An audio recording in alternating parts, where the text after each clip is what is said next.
बिस्मिल्लाहिर्रहमानिर्रहीम। अस्सलाम वालेकुम dear student, welcome to today's lecture. इस लेक्चर में जो हम आज टॉपिक डिस्कस करने वाले हैं वो है हमारा प्रोजेक्ट मैनेजमेंट। प्रोजेक्ट मैनेजमेंट क्या है, इससे पहले हमें ये पता होना चाहिए कि मैनेजमेंट क्या होती है। ठीक है, मैनेजमेंट क्या होता है? मैनेजमेंट बेसिकली एक ऐसा प्रोसेस है जिसमें हम प्रोडक्ट को, प्रोसेस को या लोगों को या डिफरेंट चीज़ों को हम क्या करते हैं, हम कंट्रोल करते हैं। उसके बाद हम उनको डील करते हैं, हम उनको ऑर्गेनाइज करते हैं, हम लीड करते हैं उनको।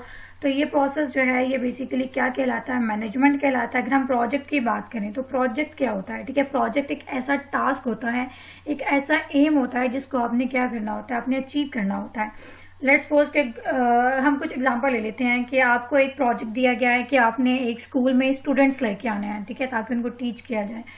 तो इस सिचुएशन में ये आपका क्या है, एक प्रोजेक्ट है। आपने इसको कैसे अचीव करना है, आपने कैसे स्टूडेंट्स लेके आने हैं, या फिर आपको गवर्नमेंट की तरफ से कोई एक टास्क दिया गया है कि आपने रोड्स बनानी है। ठीक है, तो आपने रोड्स कैसे बनानी है, ये आपको कोई भी एक काम दिया गया है, ये आपका क्या है। ठीक है, या फिर अगर हम कंपनी की बात करें तो कंपनी में बेसिकली क्या टास्क होते हैं कि आपने डिफरेंट सॉफ्टवेयर जो है वो बनाने हैं। अगर हम किसी सॉफ्टवेयर इंजीनियरिंग कंपनी की बात करें तो उसमें जो है ये जो टास्क होता है ये बेसिकली क्या होता है, आपका प्रोजेक्ट होता है। तो अगर हम प्रोजेक्ट मैनेजमेंट को देखें तो प्रोजेक्ट मैनेजमेंट क्या है कि आपको एक टास्क दिया गया है, आपने उसको कैसे फुलफिल करना है। ठीक है, आपका जो गोल है उसको आपने कैसे अचीव करना है। ठीक है, आप देखें अब आपको जो एक काम दिया गया है, लेट्स सपोज कि आपको एक काम दिया गया है कि आपने सॉफ्टवेयर जो है वो बनाना है। तो उसके लिए आपको क्या चाहिए, आपको डिफरेंट आपको रिसोर्सेज चाहिए होंगे। ठीक है, आपको आपको लेबर चाहिए। ठीक है, उसके बाद आपको टूल्स एंड टेक्नोलॉजीज चाहिए।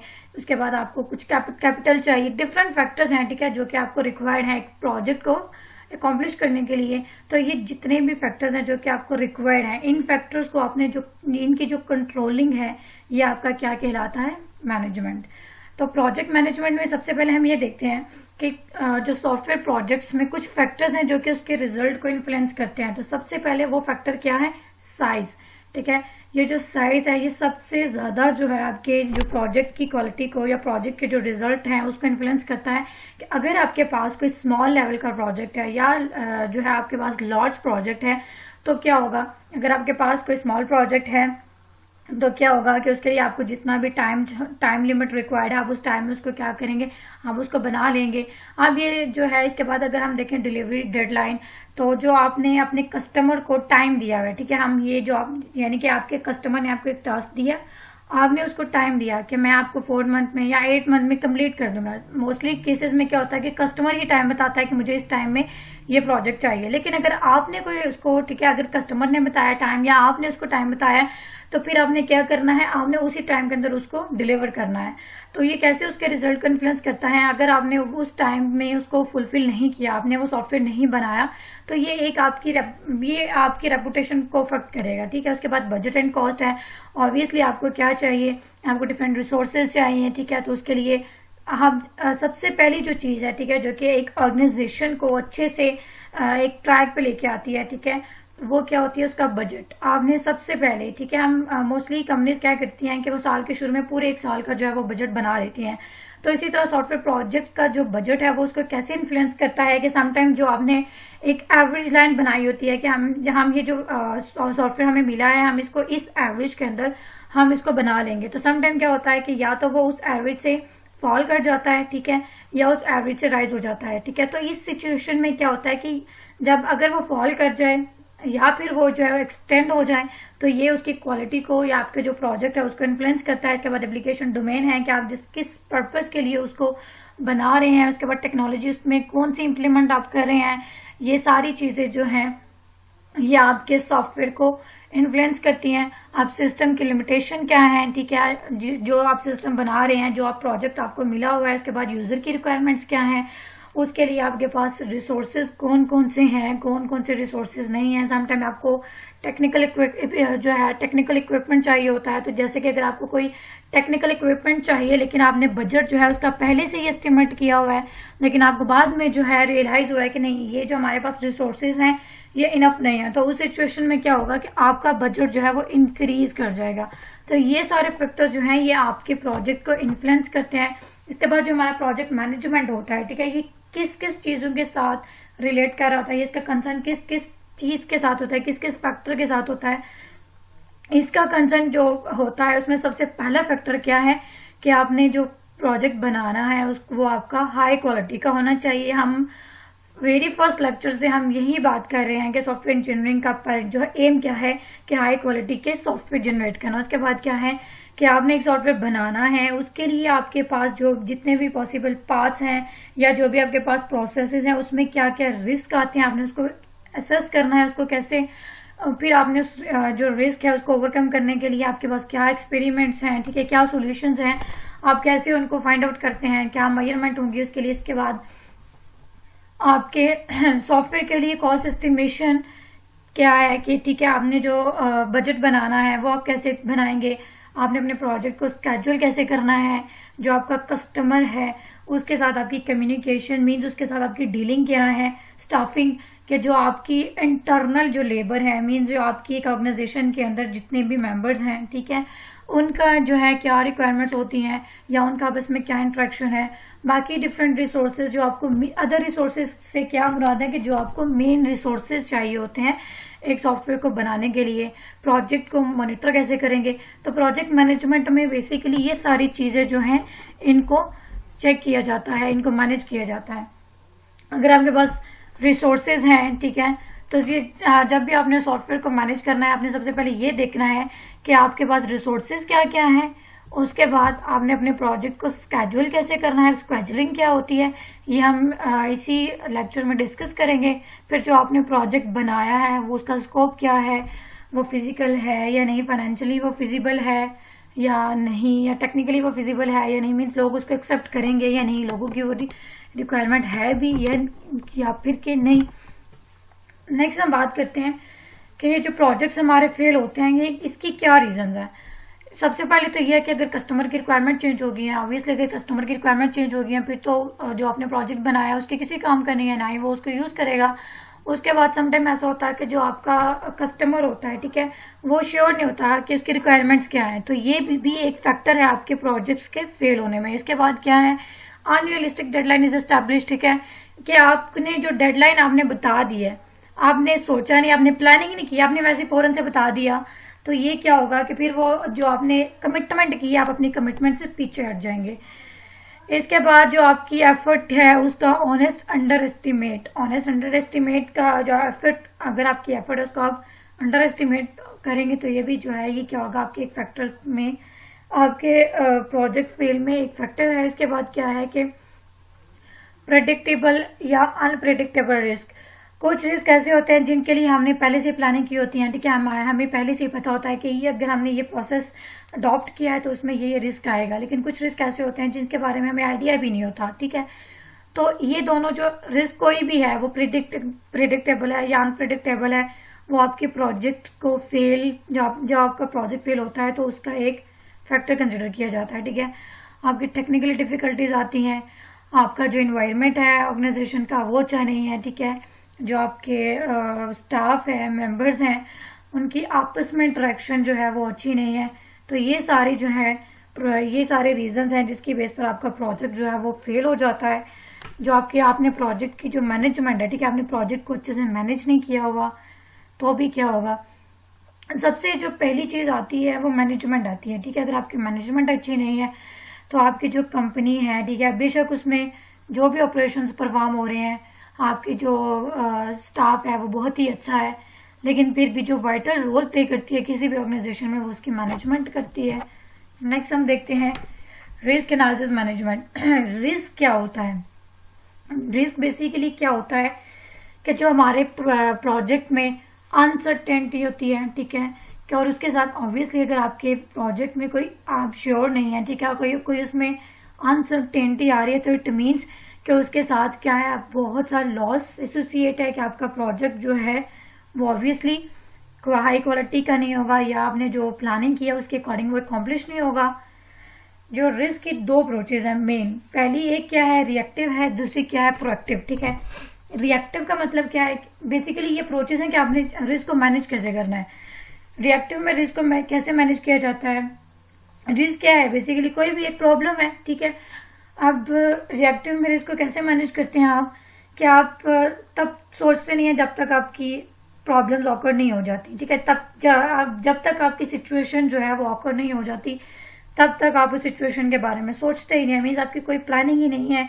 जैसे ही कोई आपकी अनसर्टेनिटी आएगी, ठीक है, कोई आपकी अनसर्टेन सिचुएशन आएगी, तो उसमें आप क्या करेंगे कि आप अकॉर्डिंगली एक्शन लेंगे, ठीक है। आपने अकॉर्डिंगली एक्शन लेके उसको क्या करेंगे, सॉर्ट आउट करेंगे। तो ये जो अप्रोच होती है ये रिएक्टिव होती है कि आप कभी भी परेशान नहीं होती, आप देख कहते हैं कि जब होगा देखा जाएगा। लेकिन प्रोएक्टिव में क्या होता है कि आप पहले से ही आपने सारी प्लानिंग की होती है कि हमें इस फैक्ट ये जो है ये प्रोसेस है, इस प्रोसेस के इस लेवल पे ये रिस्क आ सकता है, ठीक है, और उस रिस्क का आपके प्रोजेक्ट पे क्या इम्पैक्ट हो सकता है, और आपने उसको उसके लिए क्या पॉसिबल सॉल्यूशंस हैं, आपने उसको कैसे मैनेज करना है। रिस्क की जो टाइप्स हैं, एक आपका प्रोजेक्ट रिस्क हो सकता है, टेक्निकल रिस्क हो सकता है, बिजनेस रिस्क हो सकता है। प्रोजेक्ट रिस्क में क्या आएगा, ये जो हम स्टार्ट में मैनेजमेंट करते हैं, हम प्लानिंग करते हैं, ये सारी जो होती है ये हमारा किस में आते हैं, प्रोजेक्ट रिस्क में आता है, ठीक है। इसमें आपका बजट आ जाता है, आप अपने प्रोजेक्ट की जो स्केजुलिंग करते हैं, जो आपके पर्सोनल होते हैं, रिसोर्सेज हैं, आपके कस्टमर हैं, ठीक है, कस्टमर की रिक्वायरमेंट प्रॉब्लम है, इन सब से रिलेटेड जितनी भी प्रॉब्लम्स आती हैं उनको हम प्रोजेक्ट लेवल के रिस्क कहते हैं। टेक्निकल रिस्क में क्या आता है कि हम चीजों को टेक्निकली देखते हैं, मीन्स आपके जो प्रोजेक्ट है उसकी क्वालिटी अच्छी नहीं है। और ये रिस्क कब आता है, जब आपने प्रोसेस स्टार्ट कर देना है। प्रोजेक्ट रिस्क कब आता है कि जब आपकी भी अंडर प्लानिंग आप प्लानिंग कर रहे हैं। टेक्निकल रिस्क क्या आता है, जब आपका एक प्रोसेस आपने स्टार्ट कर लिया, आपके डिजाइन में प्रॉब्लम आ गया, इम्प्लीमेंटेशन में आ गया, उसके इंटरफेस में आ गया जो आपने बनाया है, ठीक है, वेरिफिकेशन या मेंटेनेंस प्रॉब्लम आ जाती है। तो ये सारे रिस्क जो होते हैं इसको हम टेक्निकली कहते हैं। बिजनेस रिस्क में क्या आते हैं कि बिजनेस में क्या क्या प्रॉब्लम्स आ सकती हैं, आपकी मार्केटिंग अच्छे से नहीं हुई हुई, इसके बाद क्या है कि जो आपकी स्ट्रैटेजीज हैं आपकी उसके साथ अलाइनमेंट नहीं है, आपने कैसे सेल करना है, आपके पास कोई स्ट्रैटेजी नहीं है, आपका कोई स्ट्रैटेजिक प्लान नहीं है। उसके बाद आपका जो बजट है आपके पास वो ही सफिशिएंट नहीं है। तो ये सारी जो प्रॉब्लम्स हैं इसको हम ये बिजनेस रिस्क में आती हैं। अब आपने रिस्क को मॉनिटर कैसे करना है, इसके लिए क्या क्या फैक्टर्स हो सकते हैं कि आपके जो टीम मेंबर है, सबसे पहले आपने उसका एटीट्यूड देखना है कि अंडर प्रेशर जो है वो टीम मेंबर्स का क्या एटीट्यूड है, पॉजिटिव होता है रहता है या नेगेटिव रहता है। फिर टीम मेंबर का एक दूसरे के साथ रिलेशनशिप कैसा है, ठीक है। फिर अगर कोई पोटेंशियल प्रॉब्लम्स है तो उनके साथ आपने कैसे कंपनसेट करना है, क्या क्या आपके पास जॉब्स की अवेलेबिलिटी है, मीन्स आपके पास क्या क्या रिसोर्सेज हैं, आपकी कंपनी के अंदर क्या क्या जो है वैकेंसीज हैं, या आउटसाइड दी कंपनी क्या क्या वैकेंसीज हैं। इसके बाद क्या है monitoring effectiveness of risk mitigation steps. Mitigation steps का मतलब क्या होता है कि वो एक्शंस हम लेते हैं जो कि किसी भी कोई भी आपका टास्क है, ठीक है, या कोई भी एक फैक्टर है जिसकी सिवियरिटी को रिड्यूस करते हैं, ठीक है। किसी की भी सिवियर जो सिचुएशन होती है उसको रिड्यूस करने के लिए जो हम एक्शन परफॉर्म करते हैं उसको हम मिटिगेशन कहते हैं। तो यहाँ पर, ठीक है, आपका जो प्रोजेक्ट है उसकी जो सिवियरिटी है या सीरियसनेस है उसको हम कैसे रिड्यूस कर सकते हैं। उसको हम एक ही वे में रिड्यूस कर सकते हैं कि आपका जो प्रोजेक्ट है उसको अच्छे से डॉक्यूमेंट होना चाहिए, ठीक है। जो प्रोजेक्ट मैनेजर है उसने जब आपके प्रोजेक्ट को अच्छे से डॉक्यूमेंट किया है, तो समटाइम ऐसा होता है कि जो आपके डेवलपर्स होते हैं वो आप बीच रास्ते में ही आपकी कंपनी को छोड़ जाते हैं। फिर उस सिचुएशन में जो नए डेवलपर्स हैं, नए एम्प्लॉयज आपकी कंपनी को ज्वाइन करते हैं, तो जब आपका कोई एक नया एक एम्प्लॉय आया है जिसने आपकी कंपनी को ज्वाइन किया तो उसके लिए तो बहुत प्रॉब्लम होगी कि उसने देखना है कि आपका जो प्रोसेस है वो कैसे चल रहा है, ठीक है, जो आपका जो प्रोजेक्ट स्टैब्लिश हो रहा है, ठीक है, अंडर डेवलप्ड है, तो वो उसको कैसे उसका स्टार्टअप कैसे लेना है। तो जब आपने अपने प्रोजेक्ट को कम्प्लीटली डॉक्यूमेंट किया होगा तो ये अगर जो आपके एग्जिस्टिंग एम्प्लॉय हैं, जो आपके न्यू एम्प्लॉय जो आपको ज्वाइन कर रहे हैं, तो इनके लिए बहुत ईजी होगा कि जो आपने डॉक्यूमेंट किया हुआ है वहां से इंफॉर्मेशन को वो गेट कर लें। नेक्स्ट हमारा क्या है, risk management and contingency plan. Contingency plan का मतलब क्या होता है कि हम फ्यूचर के अबाउट सोचते हैं, ऐसा हो सकता है, ऐसा हो सकता है, हम सपोज कर रहे होते हैं, ठीक है, लेकिन एक्चुअली फ्यूचर में ऐसा होता नहीं है। तो इसमें क्या है, ऑब्वियसली अगर हमने कंटिजेंसी प्लान करना है तो इसमें क्या होगा कि हम ये देखेंगे कि हम ये काम हमने स्टार्ट किया है तो इसमें क्या क्या रिस्क आ सकते हैं, ये किस किस रिस्क पे है। तो क्या होता है कि समटाइम अगर आपकी कोई पैथेटिक सिचुएशन हो जाती है कंपनी में तो बहुत से एम्प्लॉयज जो हैं वो आपकी कंपनी को छोड़ जाते हैं। तो इस सिचुएशन में क्या होता है कि अगर आपने मिटिगेशन को फॉलो किया होगा, ठीक है, अगर आपने बैकअप लिया होगा, आपने डॉक्यूमेंट वगैरह किया होगा, ठीक है, तो इस सिचुएशन में जो है अगर आपका रिस्क आ जाएगा तो रिस्क फैक्टर को भी आप क्या कर लेंगे, अच्छे से मैनेज कर लेंगे, ठीक है। उसके बाद हमारा क्या है, ये हमारा एक न्यू टॉपिक है कि सॉफ्टवेयर को, ठीक है, जो आपका प्रोजेक्ट है उसको अपने कैसे स्केड्यूल करना है। अब स्केड्यूल करने का मतलब क्या है कि इसके लिए भी डिफरेंट फैक्टर्स होंगे जो कि हम डिस्कस करेंगे। अब स्केड्यूलिंग का मतलब भी क्या होता है कि ये जो आपकी जितनी भी एक्टिविटीज हैं, ठीक है, या उसको हर एक्टिविटी को आपने कितनी एफर्ट आपने लगानी है। लार्ज प्रोजेक्ट है, उसको आपने कैटेगराइज कर लिया है, ठीक है, उसके आपने डिफरेंट सेक्शंस बना लिए हैं, तो हर सेक्शन पे कितनी एफर्ट रिक्वायर्ड होती है। तो ये बेसिकली क्या होता है, आपका स्केड्यूल होता है। इसमें जो प्रिंसिपल्स हैं बेसिक, उसके कंपार्टमेंटलाइजेशन है, इंटरडिपेंडेंसी है, टाइम एलोकेशन है, एफर्ट वैलिडेशन है, डिफाइंड रिस्पॉन्सिबिलिटीज क्या होंगी, आउटकम्स उसके क्या होंगे, आपके प्रोजेक्ट के माइलस्टोन्स क्या होंगे। सबसे पहले अगर हम कंपार्टमेंटलाइजेशन की बात करें तो कंपार्टमेंटलाइजेशन में अगर हम देखें कंपार्टमेंट क्या होता है कि हम चीजों को कैटेगराइज कर लेते हैं। जैसे मैंने प्रीवियसली बात की, तो यहाँ पर क्या होगा कि हम क्या करेंगे, हम जो आपका जैसे हम फंक्शंस की बात करते हैं, ठीक है, फंक्शंस में क्या होते हैं, फंक्शन बेसिकली क्या होता है कि हम मॉड्यूल में चीजों को डिवाइड कर लेते हैं। इसी तरह कंपार्टमेंटलाइजेशन में हम क्या करते हैं, हम लार्ज प्रोजेक्ट को डिफरेंट मॉड्यूल्स में डिवाइड कर लेंगे, मैनेजेबल यूनिट्स में हम उसको डिवाइड कर लेंगे, हम सेक्शंस बना लेंगे, और एट द एंड क्या होगा कि हम उसको क्या कर लेंगे, हम उसको ज्वाइन कर देंगे अगेन। और यहाँ पर क्या होता है कि प्रोडक्ट एंड प्रोसेस को हम डीकम्पोज कर लेते हैं। तो कंपार्टमेंटलाइजेशन में क्या होता है कि आप जो आपके लार्ज प्रोजेक्ट्स होते हैं हम उसको डिफरेंट सेक्शंस में डिवाइड कर लेते हैं। अब इंटरडिपेंडेंसी का मतलब क्या होता है कि जो हमने प्रीवियसली सेक्शंस बनाए हैं वो एक दूसरे पे कैसे डिपेंड कर रहे होते हैं। अब उसमें क्या होते हैं कि कुछ जो हम एक्टिविटीज परफॉर्म कर रहे होते हैं उसमें कुछ एक्टिविटीज एक सिक्वेंशली बेस पर होती हैं, कुछ सिक्वेंशली बेस पर नहीं होती, मीन्स कुछ को हम जो है वो पैरेलली परफॉर्म कर रहे होते हैं। तो आपकी एक्टिविटीज जो होती हैं उस वक्त तक, आपकी जो एक्टिविटीज हैं उस वक्त तक आप स्टार्ट नहीं उसको कर सकते जब तक जो है उनके आपस में डिपेंडेंसी नहीं होगी। इसके बाद आपका क्या टाइम एलोकेशन है कि आपने जितनी भी एक्टिविटीज हैं उसके लिए टाइम कितना है, ठीक है, उसका स्टार्ट डेट या स्टार्टिंग टाइम कितना है, उसका एंडिंग टाइम कितना है। तो ये बेसिकली वही है, सबसे मेन चीज यही है कि आपने उसको डिफरेंट सेक्शन में डिवाइड करना है। फिर आपने ये चेक करना है कि उनकी आपस में डिपेंडेंसी है या नहीं। फिर आपने ये देखना है कि आपने उन सबको कैसे हर जो है आपका सेक्शन है, हर मैनेजेबल यूनिट को आपने कितना टाइम देना है। अब एफर्ट वैलिडेशन, ऑब्वियसली आप डिफरेंट आपके पास सेक्शंस हैं तो उनमें आपके जैसे कि आपका टाइम की लिमिटेशन भी है, तो उसी तरह आपके वहां पर आपने एफर्ट को भी वैलिडेट करना है, ठीक है, कि जिस स्केड्यूल के लिए या जिस सेक्शंस के लिए जितनी एफर्ट रिक्वायर्ड है आपने उस पर उतनी ही एफर्ट जो है इम्प्लीमेंट करनी है। आपने उस पर उतनी ही स्किल वाला जो एम्प्लॉय है उसको आपने वो टास्क असाइन करना है।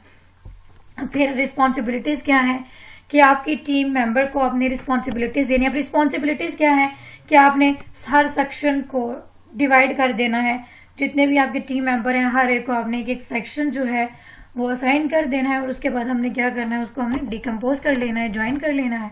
आउटकम क्या है कि उनसे क्या क्या एक्सपेक्ट किया जा रहा है, उन्होंने जो काम उनको दिया हुआ उसको उन्होंने कैसे फुलफिल करना है, और ठीक है, और इसके लिए इनकी कॉस्ट वो कितनी चाहिए, रेवेन्यू कितना जनरेट होगा। इसके बाद अगर हम माइलस्टोन की बात करें, ठीक है, तो माइलस्टोन क्या होता है कि जो आपका प्रोजेक्ट है उसके लिए, ठीक है, उसके डिफरेंट माइलस्टोन्स क्या है, ठीक है, जो आपका प्रोजेक्ट एस्टेब्लिश हो रहा है तो किस पर्पज के लिए जो है एस्टेब्लिश हो रहा है, उसके लिए क्या प्लेटफॉर्म है। अगर हम नेक्स्ट बात करें डेवलपमेंट एक्टिविटीज की, तो सॉफ्टवेयर डेवलपमेंट एक्टिविटीज क्या हो, कौन सी एक्टिविटीज होती हैं, उसकी कंस्ट्रक्शन एक्टिविटीज होती हैं, ठीक है। अब कंस्ट्रक्शन एक्टिविटीज कौन सी होती हैं, वो एक्टिविटीज होती हैं जो उसकी कंस्ट्रक्शन से डायरेक्टली रिलेट कर रही होती हैं।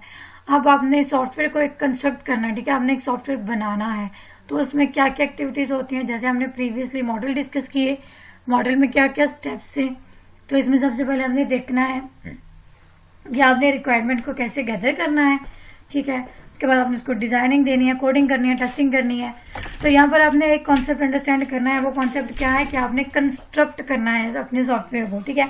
तो आपके सॉफ्टवेयर की कंस्ट्रक्शन एक्टिविटीज कौन सी होंगी। उसके बाद जो है मैनेजमेंट एक्टिविटीज क्या है कि आपने सॉफ्टवेयर के लिए आपको डिफरेंट रिसोर्सेज चाहिए होते हैं, तो आपने इन रिसोर्सेज को कैसे मैनेज करना है ताकि जो आपका सॉफ्टवेयर है वो स्मूथली या एफिशिएंटली जो है वो क्रिएट हो जाए। तो उसमें सबसे पहले क्या है कि आपके पास प्लानिंग होनी चाहिए, आपने प्रोजेक्ट को अच्छे से मैनेज करना है। कॉन्फ़िगरेशन मैनेजमेंट के आपने एक फॉर्म है जो आपके पास डिफरेंट सेक्शन है, उसको आपने एक अरेंजमेंट देनी है, ठीक है। उसके बाद आपने सॉफ्टवेयर की क्वालिटी को एश्योर करना है। फिर उसके बाद जब आपका सॉफ्टवेयर जो है वो बन गया, आपने उसको इंस्टॉल कैसे करना है और लोगों को उसकी ट्रेनिंग कैसे देनी है, आपने ट्रेनिंग कैसे देनी है। नेक्स्ट अगर हम बात करें मैनेजमेंट स्पेक्ट्रम ओवरव्यू की, तो मैनेजमेंट स्पेक्ट्रम जो होता है बेसिकली ये 4 पीस पे फोकस कर रहा है। अब ये 4 पीस कौन कौन से हैं? पीपल है, इसके बाद प्रोडक्ट है, प्रोसेस है एंड आफ्टर दैट प्रोजेक्ट। सबसे पहले अगर हम पीपल की बात करें तो पीपल क्या है कि उसमें आपके जो है आपके स्टाफिंग होगा, ठीक है, जो आपके मेंबर्स हैं। उसके बाद जो सिर्फ ये नहीं है कि आप लोग जो हैं वो ये एक फैक्टर है, बल्कि उसमें ये सारी चीजें आएंगी कि उनकी आपस में इंटरेक्शन क्या है, उनका एनवायरनमेंट क्या है, उनकी परफॉर्मेंस क्या है, उनको ट्रेनिंग दी जा रही है या नहीं दी जा रही, ये सारी चीजें इसमें आती हैं। तो अगर हम यहाँ पर देखें तो यहाँ पर क्या लिखा हुआ है कि सबसे पहले आपने स्टाफिंग देखनी है, उनकी कम्युनिकेशन एंड कोऑर्डिनेशन देखना है, वर्किंग एनवायरनमेंट आपने देखना है, फिर उनकी रिगार्डिंग जो प्रोजेक्ट है उसकी परफॉर्मेंस आपने देखनी है। अगर उनको कोई टेक्निकल ट्रेनिंग रिक्वायर्ड है तो आपने इनको ट्रेनिंग देनी है। उनकी एनालिसिस और development, competency analysis and development क्या है, ठीक है, करियर डेवलपमेंट और वर्क ग्रुप डेवलपमेंट। उसके बाद जो उनका करियर है, वर्क ग्रुप या जो वो वर्क कर रहे हैं, ठीक है, करियर का मतलब क्या है कि अगर वो अच्छे से परफॉर्म करेंगे तो ऑब्वियसली क्या होगा कि ये इनके करियर के लिए बहुत अच्छा होगा। उनकी करियर डेवलपमेंट क्या है, वर्क ग्रुप डेवलपमेंट क्या है। अगर हम एज अ टीम डेवलपमेंट देखें तो एज अ टीम वो क्या एक रोल प्ले कर रहे हैं। तो पीपल जो है ये हमारा जो एक फैक्टर है उसको भी हमने कैटेगराइज किया है स्टेक होल्डर्स में, टीम लीडर्स में, उसके बाद सॉफ्टवेयर टीम में। तो अगर हम स्टेक होल्डर्स की बात करें तो स्टेक होल्डर्स में 5 कैटेगरीज आती हैं। आपका कस्टमर जो है ये उसको भी आप स्टेक होल्डर कह सकते हैं। जो आपके सीनियर मैनेजर्स हैं, एंड यूजर हैं, प्रोजेक्ट मैनेजर हैं, प्रैक्टिशनर्स जो हैं, ये सारे क्या हैं, ये स्टेक होल्डर्स हैं। नेक्स्ट हम उनको देखते हैं कि इनकी क्या क्या जो है ये रिस्पॉन्सिबिलिटीज हैं। अगर हम सीनियर मैनेजर की बात करें तो सीनियर जो मैनेजर होते हैं वो बेसिकली क्या करते हैं कि आपके बिजनेस में जो इश्यूज होते हैं उनको डिफाइन करते हैं, ठीक है। उसके बाद जो आपके प्रोजेक्ट मैनेजर होते हैं वो लोग जिन्होंने आपके प्रोजेक्ट को मैनेज करना होता है, ठीक है, प्लान करते हैं, लोगों को मोटिवेट करते हैं, फिर उन्होंने कंट्रोलिंग कैसे करनी है। उसके बाद प्रैक्टिशनर्स क्या होते हैं कि जो आपको टेक्निकल स्किल्स देते हैं, मीन जो आपके डेवलपर्स होते हैं, ठीक है। उसके बाद जो कस्टमर हैं जिनके लिए ऑब्वियसली आपने एक सॉफ्टवेयर बना रहे हैं। एंड यूजर क्या है, आपका कस्टमर जो है और एंड यूजर बेसिकली क्या होते हैं कि जिसके लिए आपने जो डायरेक्टली किसी एक सिस्टम के साथ अटैच होते हैं, ठीक है। जब आपने एक सॉफ्टवेयर रिलीज कर लिया है और जो उसके साथ इंटरेक्ट करेंगे वो बेसिकली क्या होते हैं, एंड यूजर होते हैं। कस्टमर क्या होते हैं कि आप जो अपनी रिक्वायरमेंट स्पेसिफाई करते हैं, ठीक है, जिसके लिए आपने एक सॉफ्टवेयर बनाना होता है। इसके बाद अगर हम टीम लीडर्स की बात करें तो टीम लीडर्स क्या होते हैं, जो कि लीड कर रहे होते हैं। हमने प्रीवियस लेक्चर में देखा था कि लीडर क्या होता है और कोच क्या होता है। लीडर बेसिकली क्या होता है कि जो आपका एक टीम है, ठीक है, जैसे कि आपकी जो ऑर्गेनाइजेशन है उसमें डिफरेंट टीम्स होती हैं, ठीक है, मीन्स डिफरेंट ग्रुप्स होते हैं, फिर उसके अकॉर्डिंग आपके पास डिफरेंट प्रोजेक्ट्स होते हैं। तो इसी तरह जो है हर ग्रुप में, हर टीम में एक लीडर होता है जो कि उनको लीड कर रहा होता है, ठीक है। अब लीड कैसे कर रहा होता है, उनकी जो प्रॉब्लम्स होती हैं उनको टैकल कर रहा होता है। अगर हम उनकी लीडिंग में वर्किंग देखें तो उसमें क्या आती हैं, 3 चीजें आती हैं। मोटिवेशन, टीम मेंबर को वो मोटिवेट कर रहा होता है, उनको आइडियाज दे रहा होता है। उसके बाद ऑर्गेनाइजेशन में मीन्स के जो आपके एग्जिस्टिंग प्रोसेस हैं या न्यू जो आप प्रोसेस आप इसमें आपके जो इनोवेशन होगा आपने उसको कैसे ऑर्गेनाइज करना है। इसके बाद हमारे पास आता है सॉफ्टवेयर टीम।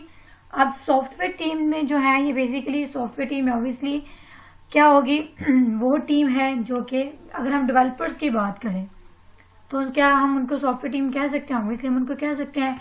अब सॉफ्टवेयर टीम की क्या जो है उनके क्या रोल होते हैं कि जो प्रॉब्लम आपके प्रोजेक्ट में जो प्रॉब्लम आती हैं उनको आपने कैसे सॉल्व करना है, ठीक है। आपका जो प्रोग्राम है उसका साइज क्या होगा, इसके फंक्शन, अगर हमको फंक्शनल पॉइंट ऑफ व्यू से देखें या हम कोडिंग पॉइंट ऑफ व्यू से देखें तो उसमें कोड कैसे करना है, ठीक है। आप जो टीम है उसकी लाइफ टाइम क्या होगी, कि कितने टाइम तक वो टीम जो है एक दूसरे के साथ कनेक्टेड रहेंगी। उसके बाद प्रॉब्लम को कैसे आपने मॉड्यूलाइज करना है, क्वालिटी आप जो आप सिस्टम बना रहे हैं उसके लिए आपकी क्या क्या क्वालिटी आपको चाहिए, आपको कितनी रिलायबिलिटी चाहिए। उसके बाद rigidity of delivery time. Rigidity का मतलब क्या होता है कि आप अगर आपके पास आर्किटेक्चर बना रहे हैं वो किसी भी जो आप कोई अगर आपका सिस्टम चेंज होता है या कोई और फैक्टर इन्फ्लुएंस करता है तो उसमें क्या होना चाहिए, वो उसको इनएबिलिटी होनी चाहिए कि वो चेंज नहीं होना चाहिए। उसके बाद कम्युनिकेशन आपको कितनी रिक्वायर्ड है। इसके बाद अगर हम प्रोडक्ट की बात करें तो प्रोडक्ट में क्या है, प्रोडक्ट ऑब्वियसली क्या है चीज है कि वो आपका एक टास्क है, ठीक है, वो एक जो आप काम कर रहे हैं किसी कस्टमर की रिक्वायरमेंट में, वो आपका क्या कहलाता है, प्रोडक्ट कहलाता है। अब आपने प्रोजेक्ट को प्लानिंग करने से पहले आपने कुछ चीजें देखनी होती हैं कि आपका जो प्रोजेक्ट है उसका ऑब्जेक्टिव क्या है, ठीक है। अगर आपने ये प्रोजेक्ट बनाना है तो उसके लिए आपके पास अल्टरनेटिव सॉल्यूशंस, ठीक है। अल्टरनेटिव सॉल्यूशन का मतलब क्या है कि आपके पास मल्टीपल सॉल्यूशंस है। अगर एक सॉल्यूशन में कोई प्रॉब्लम आ रहा है या एक सॉल्यूशन को अडॉप्ट करने के लिए आपका जो समटाइम जो होता है, जो सारी सबसे जो हाई लेवल पे जो चीज प्रॉब्लम कर रही होती है वो आपका कैपिटल होता है, ठीक है। तो हम कौन सा ऐसा सोल्यूशन को चूज करें जहां पर हमें हमारा जो कैपिटल है या हमारा जो बजट है वो कम लगे और हमें रेवेन्यू ज्यादा जनरेट हो। उसके बाद आपने क्या है कि आपके जो प्रोजेक्ट बना रहे हैं उसके constraints, technically point of view से उसकी क्या लिमिटेशंस हैं, ठीक है, मैनेजमेंट पॉइंट ऑफ व्यू से उसकी क्या जो है वो लिमिटेशंस होंगी। उसके बाद वो उसका बिहेवियर, मींस बिहेवियर क्या है कि वो कैसे वर्क करेगा, ठीक है। उसके बाद उसका स्कोप क्या है। अगर हम सॉफ्टवेयर स्कोप की बात करें तो सॉफ्टवेयर स्कोप का मतलब क्या है कि अगर आपने एक सॉफ्टवेयर बनाया है, जिस सिस्टम के लिए आपने बनाया है, जिस इन्वायरमेंट के लिए आपने बनाया है उसमें उसको फिट होना चाहिए, ठीक है। उसके बाद उसमें जो है आपका जो सिस्टम है वो बेसिकली कैसे वर्क करेगा, ठीक है। Input data objects and output data objects का मतलब ही क्या होता है कि वो कैसे, उसकी वर्किंग कैसी होगी।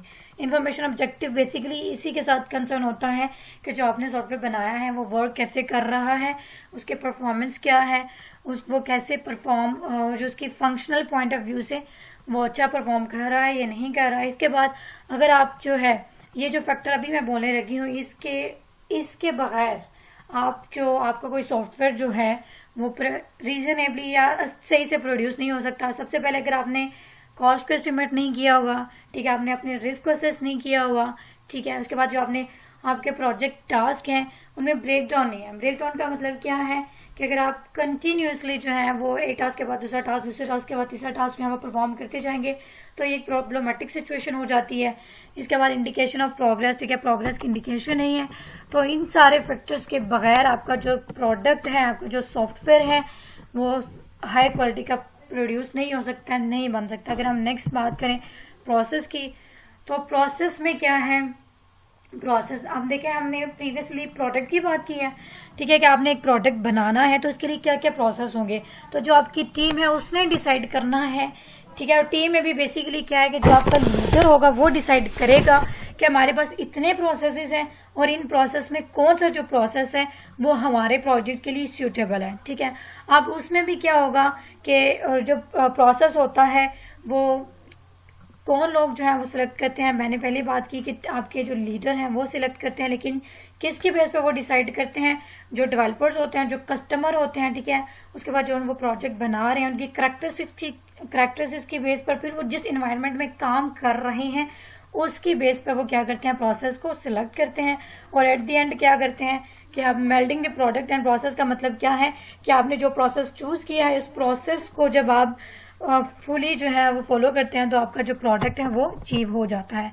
आफ्टर दैट हमारा प्रोजेक्ट है। अब प्रोजेक्ट में बेसिकली क्या है, यहाँ पर देखें प्रोजेक्ट और प्रोडक्ट में क्या डिफरेंस है। अगर हम इनके फैक्टर्स को देखें तो आपको डिफरेंस जो है वो क्लियर हो जाएगा कि आपने प्रोजेक्ट जो है उसको जब भी आपने स्टार्ट करना है तो आपने हमेशा उसको एक राइट फुट पे स्टार्ट करना है। मीन्स आपकी कोई एम्बिग्युइटी नहीं होनी चाहिए, ठीक है, आपको क्लियर होना चाहिए अपने प्रोजेक्ट के अबाउट। फिर अगर आपने एक प्रोजेक्ट स्टार्ट कर लिया है तो उसको मोमेंटम आपने मेंटेन करना है। ये नहीं कि आपने कभी हाई स्पीड के साथ उस पर काम कर लिया, कभी आपने बिल्कुल ही छोड़ दिया। तो आपने जो उसका मोमेंटम है वो आपने सेम रखना है। फिर आपने जो उसका जो प्रोग्रेस है, ऑब्वियसली अगर आप उसकी मोमेंटम मेंटेन होगी तो वो ऑब्वियसली वो जो है वो ऑटोमेटिकली प्रोग्रेस करेगा। उसके बाद आपने स्मार्ट डिसीजंस लेने हैं, वो डिसीजन लेने हैं जिसमें आपका रिस्क फैक्टर जो है वो बहुत कम हो। उसके बाद एट द एंड आपने एनालिसिस, पोस्टमार्टम एनालिसिस आपने करना है। पोस्टमार्टम एनालिसिस में आपने क्या करना है कि समटाइम अगर आपकी कोई प्रॉब्लम्स ऑकर हो जाती हैं तो आपने पोस्टमार्टम एनालिसिस आपने ये करना होता है कि ये प्रॉब्लम ऑकर हुई है तो ये प्रॉब्लम किस लिए ऑकर हुई है।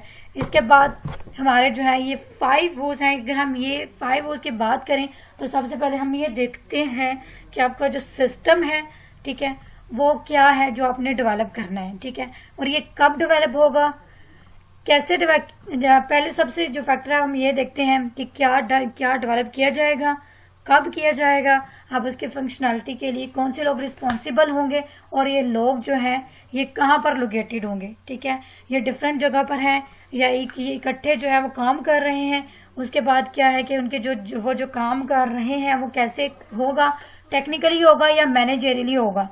और उसके बाद आपको कितने रिसोर्सेज इसके लिए चाहिए, कितने रिसोर्सेज इसके लिए आपको चाहिए, ठीक है। इसके बाद यहाँ पर क्या है, ये जो आपके 10 साइन है, 10 जो साइन है जो इंडिकेट करते हैं कि आपका जो प्रोजेक्ट है वो रिस्क पर होता है। उसमें बेसिकली अगर हम बात करें तो सबसे पहले ये है कि जो आपने सॉफ्टवेयर बना रहे हैं वो आपने कस्टमर की जो नीड है उसको ही अंडरस्टैंड नहीं किया। जब आपने कस्टमर की नीड को अंडरस्टैंड नहीं किया तो आप सॉफ्टवेयर को कैसे जो है वो अच्छे से बना सकते हैं। उसके बाद जो है कि आपका जो प्रोडक्ट स्कोप है उसको आपने अच्छे से डिफाइन नहीं किया। अगर यूजर की रिक्वायरमेंट चेंज हो रही है तो आपसे वो मैनेज नहीं हो रही। अगर आपकी टेक्नोलॉजी जो है वो चेंज हो रही है तो आपने टेक्नोलॉजी को, ठीक है, अडॉप्ट नहीं किया, क्योंकि बाय द जैसे ही आपकी यूजर की रिक्वायरमेंट चेंज होती है और वैसे भी डे बाय डे जो है वो हमारी टेक्नोलॉजी चेंज हो रही है। इसके बाद जो है आपकी जो आपने टाइमलाइन दी है उसके अकॉर्डिंग आप अपना सॉफ्टवेयर जो है उसको बिल्ड नहीं कर रहे। यूजर जो है वो रेजिस्टेंट है। उसके बाद स्पॉन्सरशिप लॉस हो गया। स्पॉन्सरशिप क्या होता है कि यूजर रेजिस्टेंट का मतलब क्या है कि यूजर जो है वो हर सिचुएशन में जैसी भी आपकी सिचुएशन आती है वो एक ही लेवल पे है, ठीक है। स्पॉन्सरशिप का मतलब क्या होता है कि वो बेसिकली जो स्पॉन्सर होते हैं, ठीक है, जो आपको फाइनेंशियली सपोर्ट कर रहे होते हैं आपकी प्रोजेक्ट के लिए। आप हमें सपोर्ट बेसिकली कौन कर रहा होता है, कस्टमर ही कर रहा होता है जिसके लिए हम प्रोजेक्ट बना रहे होते हैं। लेकिन समटाइम ऐसा होता है कि हमें बहुत बड़े बड़े प्रोजेक्ट्स मिले होते हैं जिसकी जो पेमेंट होती है उन्होंने एट दी एंड करनी होती है जब आपने प्रोजेक्ट बना के देना है। ऑब्वियसली आपका लार्ज प्रोजेक्ट है तो इसके लिए आपको रिसोर्सेज भी बहुत ज्यादा चाहिए होते हैं, तो इसके लिए आपको इन्वेस्टमेंट भी चाहिए होती है, आपको कैपिटल भी चाहिए होता है। तो स्पॉन्सरशिप्स क्या होती हैं कि वो स्पॉन्सर होते हैं, ठीक है, समटाइम फंडर्स होते हैं जिनसे हम फंड ले रहे होते हैं। जब आपके वो लॉस हो जाएंगे तो फिर क्या होगा कि आपका प्रोजेक्ट जो है वो रिस्क पे होगा। जब आपके पास कैपिटल ही नहीं होगा तो आप प्रोजेक्ट कैसे बनाएंगे। इसके बाद आपने जो डेवलपर सिलेक्ट किए हैं, ठीक है, उनकी जो स्किल्स हैं वो रेलिवेंट ही नहीं है। उसके बाद जो है कि जो आप यहाँ पर जो नेक्स्ट फैक्टर है वो भी बेसिकली यही बता रहा है कि जो मैनेजर होते हैं, ठीक है, वो बेस्ट प्रैक्टिसेस की तरफ तो जाते नहीं है।